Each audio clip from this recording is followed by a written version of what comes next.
Hello guys, welcome to today's video.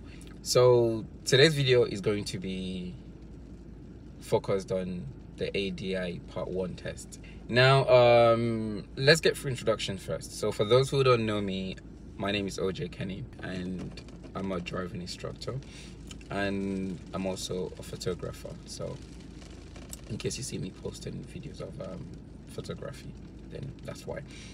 So anyways, back to the topic for today. So I'm a driving instructor, like I mentioned, and I just wanted to post my experience and how it went for me. So in case you're going through your process and you're looking up for tips and experiences from someone who's gone through it. So bear in mind, there's nothing to do at the moment because of COVID-19. So we can't teach at the moment. So there's really pretty much no lessons going on. So I've been trying to get this done. So eventually, this is it.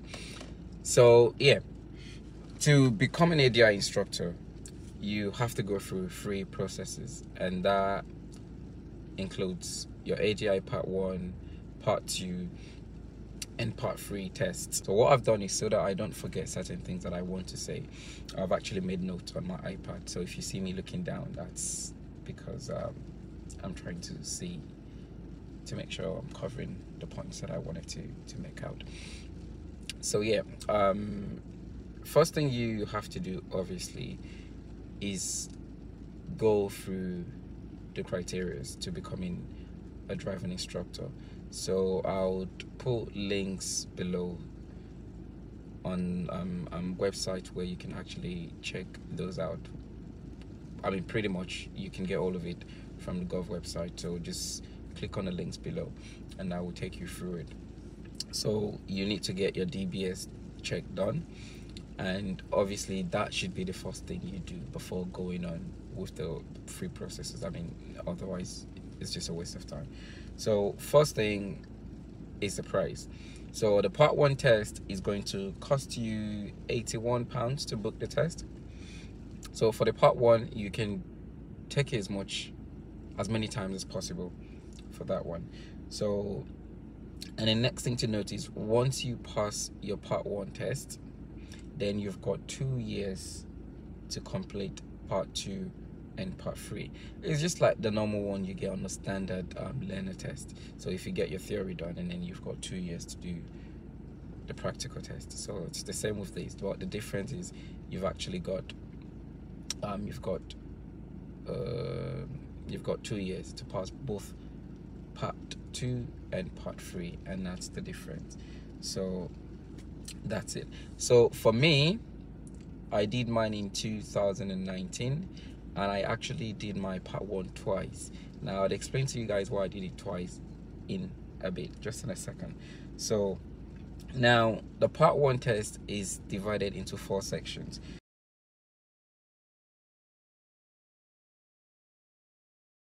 Now 4 is about publications, instructional techniques, and your teaching ability.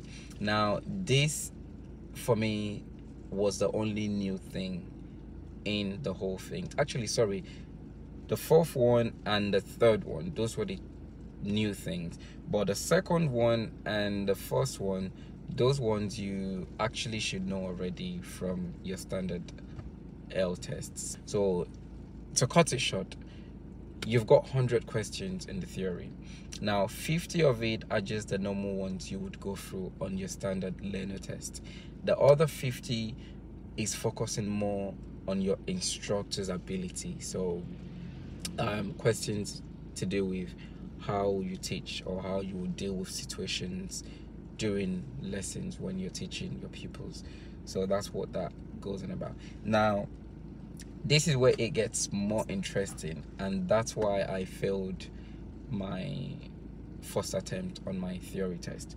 So first, you need a minimum of 80% in each area. So 80% in each section. So remember I said the theory test is divided into 4 sections. So each section carries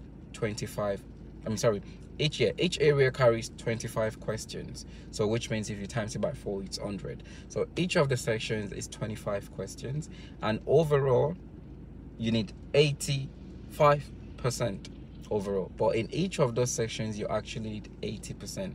Now what do I mean by 80%? So what that means is, out of 25 questions that you would be having in each of those areas, you need to score a minimum of 20 out of 25 correct before you can pass. So out of those 4 sections, section 1, which is your road procedure, you need a minimum of 20 correct.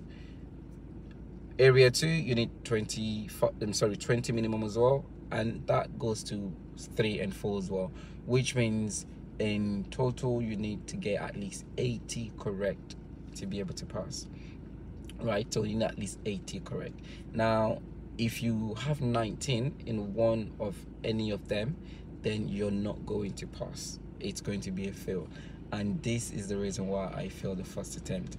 Now on my first attempt I got, I believe it was 90 or 91. Oh no, sorry, I believe I had about between 90 and 95. I'm not too sure anymore because it was 2 years ago.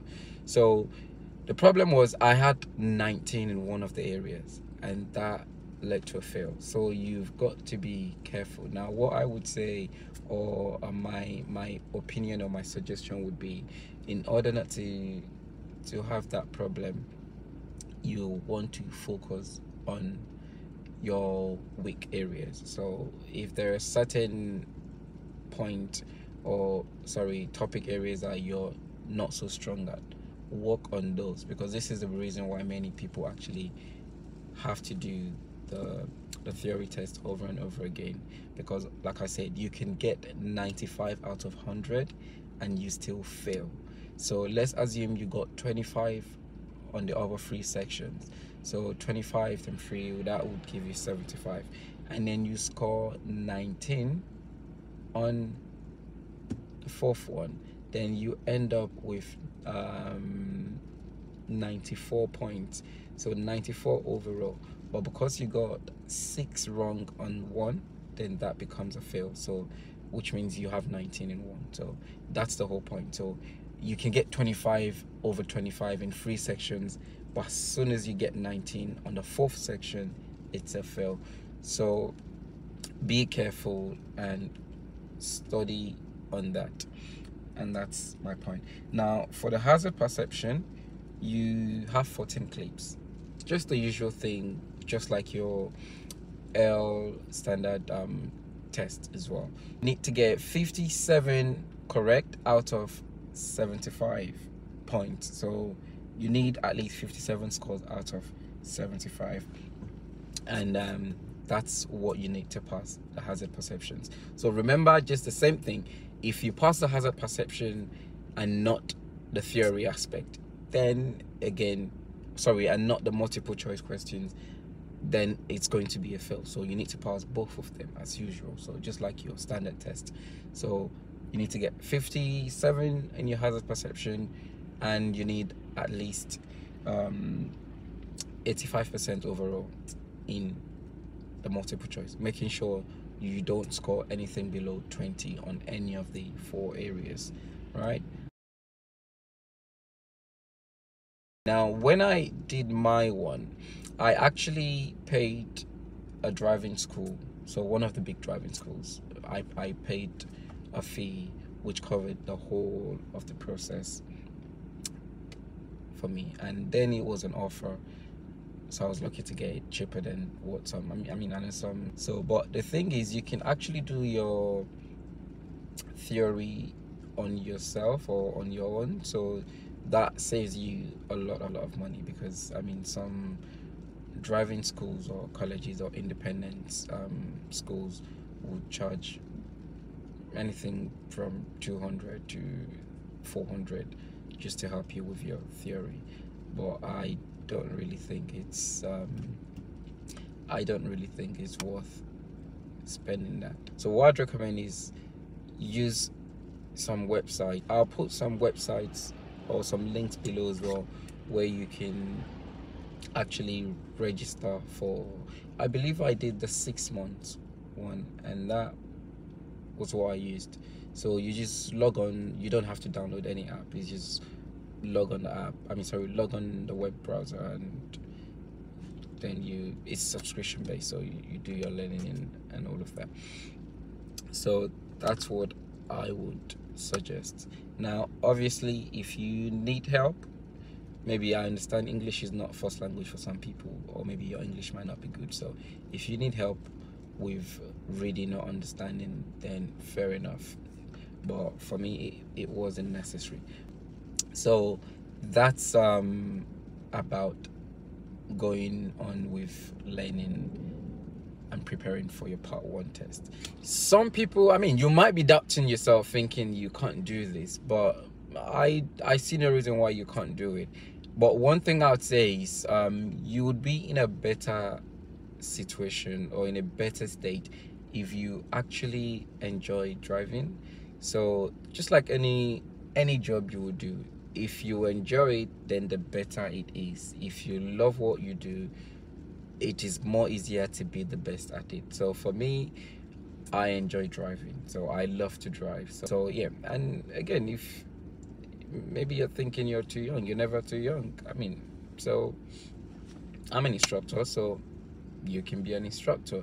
Now guys, don't forget, this is my first video. Now if this really helped you, or if this has been useful for you, please don't forget to like and subscribe. Just like I said, I would be putting up more videos, and also videos about the cars that I use, how I got my pink badge, what options should you go for in terms of, should you set up your own driving school, or should you join a driving school on franchise. Now all of those tips I'll be giving, and don't forget, the part 2 video is also going to be coming up soon. So, and that's the bigger one, where you actually would need those tips to help you go through it, because it's tricky. It's nothing much different from your normal driving ability, but the difference here is like you're doing an advanced test, so you're not going to be expected to drive like a learner driver going on test. It's your advanced ability. So because of course, if you're going to teach someone how to drive, then you should be able to drive well, and that's what part 2 is all about. So there's certain things that might be ignored on a learner test that would not necessarily be ignored on an ADI part 2 test, and those are the things to bear in mind. So don't forget. One more thing I wanted to say is, obviously, being the first video, if it's useful for you, like I said, subscribe and like the video. And if it's not useful for you, maybe it's not what you expected, maybe there's some things that I didn't mention, or some things that you wanted to hear that you didn't, then please don't hesitate to leave a comment below. Criticize me, but don't criticize me in isolation. So if you get what I mean, criticize me, but help me improve on it. So let me know what I can do better to make the video more useful and much more better in the next one. So guys, thank you for watching the video. If you've stayed this long and this far, thank you. I appreciate it, and look out for more videos, because I will be posting more videos now. So don't forget, you can do it if I can do it, and that's the point. So get on and get going.